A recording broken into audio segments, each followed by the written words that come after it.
It's time to get your morning started with the news you need to know. News update. This is what's trending with DJ and PK. Hashtag Utah Jazz. The Utah Jazz get the Los Angeles Lakers at home tonight. Keontae George looking to stay hot.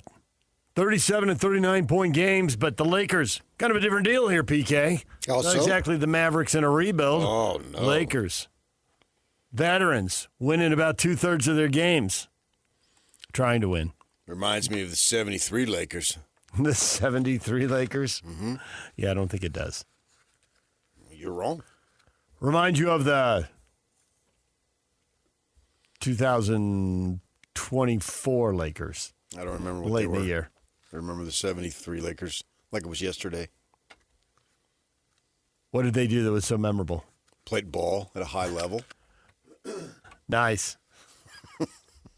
That was very specific. Way to break it down. I never played the game. Break it down, that's your job. Lowry Markkanen, questionable with a groin injury. Oh, no. Is he routinely hurt? Are they tanking? Discuss amongst yourselves.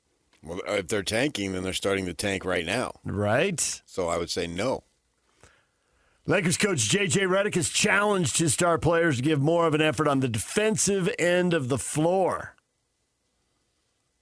It was good, Doncic said after practice Wednesday about talking with Redick. We talked about a lot, not just that, but he was right. You got to get a little bit more, especially than the star players, so that's on us. That's on me. Yeah. We just got to give more, especially at the start of the game. We got to start the game better. I mean, everybody knows J.J. Redick was a lockdown defender. That was really his rep. Yeah. That and running around the three-point line.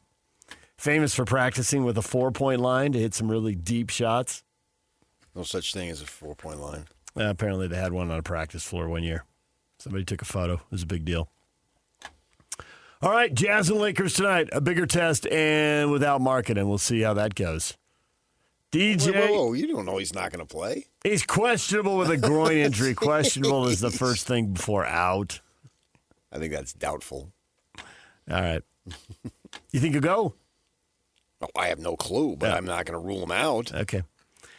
DJ and PK. Hashtag NBA.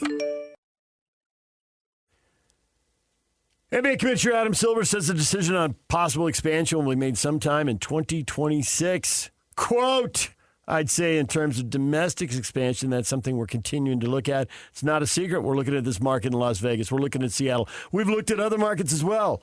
I'd say I want to be sensitive about this notion that we're somehow teasing these markets because I know we've been talking about it for a while. I think that's important. I mean, we need two more teams to tank. It's critical that we get two more teams to tank. Right. Two more teams at the bottom, scuffling along. Now, certainly I think Seattle has long since deserved a franchise. They got ripped off. One of the worst rip-offages of teams moving ever in all of sports. It was bad. Yes. And it hits home. You know, people who are older will say, if they're still alive, well, obviously, what about the Dodgers and Giants and all? Well, I don't remember that. I wasn't alive. Yeah. So, but you didn't say it was the worst. You said it was among the worst. And so maybe those were right there on the same. The thing about Seattle is they got the whole, hey, we need you to rebuild this arena. So they rebuild the arena, they take on a bunch of debt, and before they're done paying off the debt, this isn't good enough. We need a new arena. Oh, we haven't finished paying off the last thing you demanded. Good grief. Freaking greedy. Who demanded it? Who's the league? David Commissioner was there. The owner. Commissioner? David Stern, the commissioner, and the owner at the time were the ones who demanded it. They demanded it? They demanded it. Suppose they just gave him the finger. What are they going to do? They did give him the finger. They couldn't do anything, and the team moved to Oklahoma City. Yeah, that was with the new owner, though. We're fortunate that we have a local owner who isn't. Yeah, the local owners haven't been motivated in the same way, right? Yeah. And they didn't. So, I mean, I would love to see them get it because they deserve it. And it's funny about Vegas. Vegas was just, oh my gosh, couldn't do anything in Vegas. Now you want to do everything in Vegas. Yeah, well, it used to be they are gambling there, but now people are gambling on their phones on sofas all over America. So. They're over it. Not on my sofa. Nope. There are a few sofas. As far as me and my sofa, we don't gamble. As far as me and my sofa. Yeah. There's a phrase you didn't think you were going to utter 45 seconds ago. As far as me and my sofa. DJ at PK. Hashtag NFL. The refs are the worst because they're just some of the rules aren't and like these guys want to be. These guys are lawyers and like they want to be on TV too, bro. Like the game, you don't think he's texting his friends in the group chat like, "Yo, you guys just saw me Sunday Night Football." Like that was no way. Like that wasn't PI. Like, but I called it. I was like, Seriously, they do that? I mean, these guys are normal human beings too. In your mind, when you're not the quarterback of the Bengals next year, I can't see that. No. have you ever both thought about the possibility of not being the quarterback here during your career, or? You think about a lot of things. There's Puka Nacua and Joe Burrow. Puka Nacua, the former Cougar. People just want to be on TV. Lawyers. Wow. Think he's going to get any if he calls now that he's called out all the refs? Well, he didn't call out any ref. And, you know, he's kind of a, well, how can you describe him? He's kind of a... Free spirit? That's a good one. I like that. Yeah, okay. And so he speaks. Maybe he doesn't have the deepest thoughts before he speaks, and it didn't sound like it was an interview. I don't know what the format it was, but it sounded like it was just a bunch of guys yakking. It was a live stream with two internet streamers. I don't know what that means. Journalism Today, PK. There's the media. I know, but two guys who stream a show. What I know, but what? I know. Are they discussing serious topics, or are they just fooling around? It sounded like it was just fooling around, is what I'm saying. That's what it is. It's a new form of entertainment these days. Like, these people just literally live stream their daily lives. I don't know it was a formal interview making a sincere, heartfelt thought, comment, sentiment. So I would say no. It was just silly stuff. Telling dad jokes or something. That's what it sounds like to me. And these guys are on TV every week. Every game is televised. Yep. Every game. Yep. And I don't think that they look at that way. And then some of them, like, you know, you brought up Hockey League, did bring up a little bit of a personality into it. But I don't know that I'm going to make this call so I can bring my personality into it. I would say no. I wouldn't think there would be a fine because it just sounds like it was goofing off. Rams are playing tonight. They play the Seattle Seahawks. Both teams 11-3, first place in the NFC West, and de facto the number one seed in the NFC playoffs on the line here. Rams already beat Seattle once, so if they win tonight, they are in awesome shape to clinch the number one seed. Seattle would be in pretty good shape. And if they stumble, though, then they'd go down a list of tiebreakers, and who knows. But big game for these two teams tonight to get to be home for the playoffs. Both teams are going to be missing key players. The Rams receiver Devontae Adams is listed as doubtful with knee and hamstring injuries.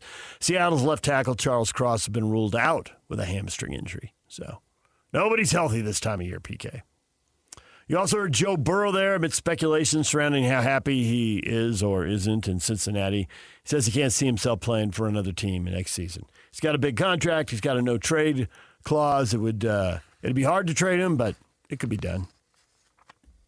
Seems like he's not willing to push the envelope yet.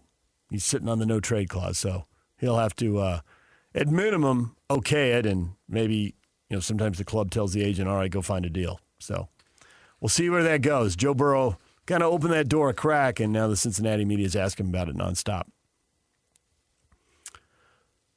Former Ute and Cougar, Puka Nacua's brother Samson Nacua is one of two suspects arrested over the weekend after allegedly taking the SUV from Lakers forward Aduthiero without his consent.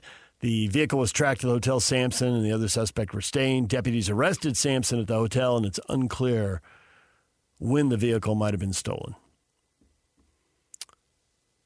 Titans rookie quarterback and 2025 first overall pick Cam Ward wants to be involved in the franchise's search for their next head coach. I want to meet all of them, Ward said of the next candidates. Every coach who gets the opportunity to come here, I want to have conversations throughout the process with them. I'm going to be here for that whole time. See at that stature yet, PK? Seems early to me. I don't think he's achieved stature, but I appreciate his desire, and I think the point is he's trying to tell people I'm making a commitment to here. This is where I am. This is my home. This is my team, my franchise. I want, obviously, to do well, and I would like to be aware of what's going on. I think he's trying to be a leader, not trying to be pompous and achieve some status that he has yet to achieve. They need a new coach. They're 2-12. It's been a long, difficult season for the Titans. DJ and PK. Hashtag NHL. Schmaltz out wide, shoots, rebound, they score! Clayton Keller stashes it in, and the Mammoth are out in front early in period number 2. Sergachev pinches down, finds Hayden, he looks in, shoots at the goal line, they score! Punched in by Dylan Guenther. Hayden got it to the front, and Guenther had the exclamation point on Utah's 3rd goal of the game.